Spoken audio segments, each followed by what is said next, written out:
Writing skill, paraphrasing. اب paraphrasing یہ ہوتا ہے کسی بھی چیز کو آپ اپنے الفاظ میں لکھیں سمپل. آپ کو پیچھے اور اسباق میں بھی میں نے وضاحت کی ہے.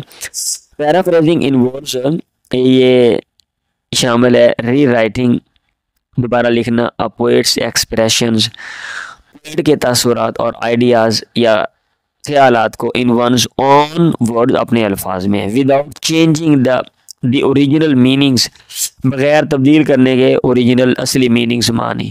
یعنی جو شاعری ہے نا اس کو اپنے الفاظ میں لکھنا، بھائی یہ پیرافریز ہے. Each stanza should be transformed, ہر بند کو منتقل کرنا چاہیے انٹو پروز، نثر میں into prose form, while maintaining, نثر کی شکل میں، وائل مینٹیننگ جبکہ برقرار رکھتے ہوئے، دا سیم لینتھ، سیم لمبائی، یکساں لمبائی، ایز دا گول از، کیونکہ مقصد ہے to rephrase without adding unnecessary detail, کیونکہ اس کا مقصد ہے اپنے الفاظ میں لکھنا ریفریز وداؤٹ کیا کہتے ہیں ایڈنگ unnecessary ڈیٹیل، بغیر اضافہ کرنے کے غیر ضروری تفصیلات. یہ ادھر ہے ریفریز اور اوپر پیرافریز. پیرافریز اور ریفریز یہ اصل میں فریز ہے نا. پیرافریز کا مطلب یہ ہوتا ہے کسی عبارت کو اپنے لفظوں میں ادا کرنا، اور ریفریز کا مطلب دوبارہ الفاظ میں ادا کرنا ہے، ریفریز. دس ٹیکنیک ہیلپس، یہ طریقہ کار مدد کرتا ہے ٹو انشور کمپریہنشن، یقین دہانی کس چیز کی، کمپریہنشن سمجھ کی، and retention of the original material, اور اصل جو مٹیریل ہے اوریجنل اس کی ریٹینشن، باقی رکھنا، برقرار رکھنا، اس کی یقین دہانی. یعنی اگر آپ پیرافریزنگ میں یہ طریقہ اپناتے ہیں کہ نظم کو آپ اپنے الفاظ میں بیان کر دیتے ہیں اور اتنے ہی اس میں کمی بیشی نہیں کرتے، تو پھر جو ہے نا یہ ٹھیک ہے. اصل جو معنی ہے مطلب ہے وہ فوت نہیں ہوتا، اور آپ اپنی طرف سے کوئی چیزیں ایڈ نہیں کرتے. اس لیے آپ دیکھیں گے کئی کتابوں میں یہ جو شاعری ہوتی ہے ساتھ اس کے پیرافریز لکھا ہوتا ہے سمپل الفاظ میں، اور اس کی جو تشریح ہوتی ہے ایکسپلینیشن وہ سیپریٹ ہوتی ہے. ایگزامپل اب یہ دیکھیں، آپ نے پڑھی ہوئی ہے I wander lonely as a cloud that floats on high over vales and hills, when all at once I saw a crowd, a host of golden daffodils beside the lake beneath the trees, fluttering and dancing in the breeze. اب اس کا paraphrase یہ دیکھیں.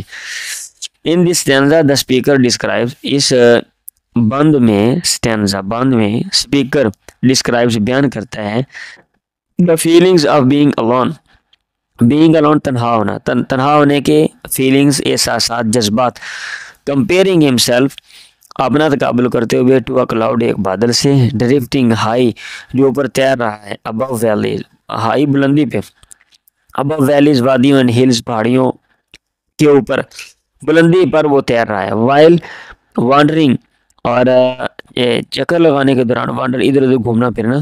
یہ suddenly encounter, اچانک اس کا سامنا ہوتا ہے. لارج گروپ آف گولڈن ڈیفوڈلز، ایک بڑے گروہ آف گولڈن ڈیفوڈلز، سنہری گلے نرگس، سنہری گلے نرگس کے بڑے گروہ سے اس کا انکاؤنٹر ہوتا ہے، سامنے ہوتا ہے. دیز فلاورز آر گروئنگ، یہ پھول اگے ہوئے ہیں، نیئر لیک، ایک جھیل کے قریب، اینڈ انڈر دا ٹریز، درختوں کے نیچے، موونگ گریسفلی، حرکت کر رہے ہیں خوبصورتی سے، انجوائفلی، اور مزے سے، ان دا بریز، باد نسیم میں، ایسا ایسا چلنے والی ہوا میں.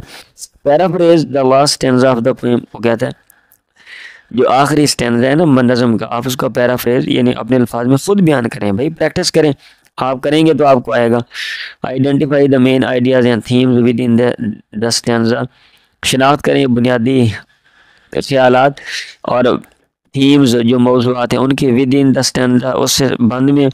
ری رائٹ دا اسٹینزا یوزنگ سمپل لینگویج، دوبارہ لکھیں اسی بند کو استعمال کرتے ہوئے سادہ زبان. اینڈ سینٹینس اسٹرکچر، اور سادہ جملے کا جو اسٹرکچر ڈھانچہ ہے وہ بھی سادہ ہونا چاہیے. انشور دیٹ، یقین دہانی کریں اس بات کی، دا پیرافریز کنویز، جو اپنے الفاظ میں لکھی ہوئی عبارت ہے پیرافریز ہے، کنویز وہ پہنچاتی ہے دا سیم میسج، وہی یکساں پیغام، as does the original stanza, جیسا کہ کرتا ہے یا پہنچاتا ہے دا اوریجنل، اصل جو اسٹینزا بند ہے. یعنی جو بات اصل بند سے سمجھ آ رہی ہے وہی آپ کی پیرافریز سے سمجھ آ. اب یہ نہ ہو کہ آپ نے پیرافریز لکھی ہے وہ کچھ اور ادھر سمجھ آ رہی ہے اور جو اصل نظم ہے وہ کچھ اور ہے.